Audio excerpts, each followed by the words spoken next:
So the material that I've created here for this emerged from a whole bunch of areas. But one of the areas that it emerged from was I was doing a 7-day residential in California, I don't know when, it was a long time ago. And we were put together with a bunch of, there was about 100 people in this program, and we were put on teams of 5. And I didn't know any of my other teammates before this experience. So 4 strangers and myself on this team. And around about the 3rd day of a 7-day, one of the members of my team, who I obviously had little awareness of prior to, came up to me. It was private, it was a private conversation, but he came up to me and without any context setting, preamble or otherwise, said, "Christine, you are a covert manipulative bitch." To which I responded, "Really? What the hell is a covert manipulative bitch? And how do I do that?" I didn't respond with, "Who the hell do you think you are and why the hell do you," and what, I didn't respond that way. I didn't get angry, I didn't get upset. There was not a single part of my being that was offended. I was just fascinated with what he was seeing and how I was doing this behaviour I wasn't aware that I had, that he could clearly see. It was like, wow. So I thought about that a lot, and I thought, why didn't I get offended? Why didn't I get offended? Why didn't I slap him in the face? Why didn't I do a whole lot of things when a relative stranger comes up and delivers that message? And so a large part of this work, interestingly, came out of that experience. Because what happened, we then engaged in a dialogue, and he told me how I was being a covert manipulative bitch. And it was true, I was, but I didn't know I was doing it. And so the guys in the room will probably go along with this because they'll go, "Oh yeah, I recognise that behaviour." So what I was doing in my translation of this, at the time I was married, and we used to go on a movie date, movie, dinner, whatever, on a Friday night. Classic theme. The movie was pretty easy to pick because, there was only a number of selections that you could make. The dinner thing was a different circumstance. So the dinner, Grant would say to me, "Do you want to go here?" And I'd go, "No." "Do you want to go here?" "No." "Here?" "No." "Here?" "No." "Here?" "No." "Here?" "No." "Here?" "Yes." The truth was, I knew the moment he asked me that I wanted to go there. So we played this game of getting around to here so I could get to here, instead of me just saying, "I would like to go there."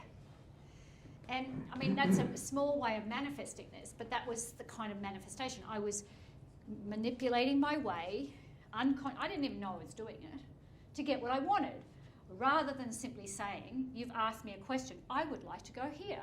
Where would you like to go?" Having that right up front.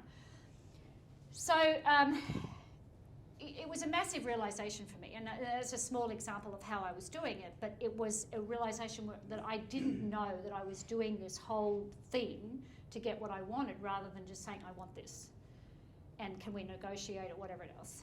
And anyway, so in unpacking the experience of why he made that accessible to me, and there's a whole number of reasons. But reason number 1 is that he came to me. He didn't have to tell me that. There was no requirement to tell me that. There was no requirement. He came to me without a charge. We've talked about charge. He wasn't from the place of, let me see if I can pull this at this time of day. He wasn't from the place of, "Covert manipulative bitch." I would have had a different reaction. Likely. He wasn't. He could have been saying, "I'm 5'1", I got blue eyes," and I could have gone, yep. Charge neutral. He was completely and absolutely charge neutral in the delivery. So the words had charge to them, but he wasn't delivering them in a way that was carrying a charge. He was delivering them as if he was saying, I'm 5'1". Useful or not useful information, it depends. No, and so it was such a clean, non-charged delivery that I didn't hear attack or experience offence. Now, but, you know, granted, I'm a particular type of person, and so somebody could have taken offence to that. It could have created a sensitivity or whatever else like that, but it didn't for me. So do I know if he had the developmental capacity to figure out that that's the way I'm good at receiving messages? Straight up, clean, no charge. Don't bullshit. I don't need a pretty package. I don't want it wrapped in soft, caring, you know, ultra-sensitive, just give it to me. Give it to me straight, clean. Yeah? I don't know, but the delivery worked. And that's what I realised, the delivery worked.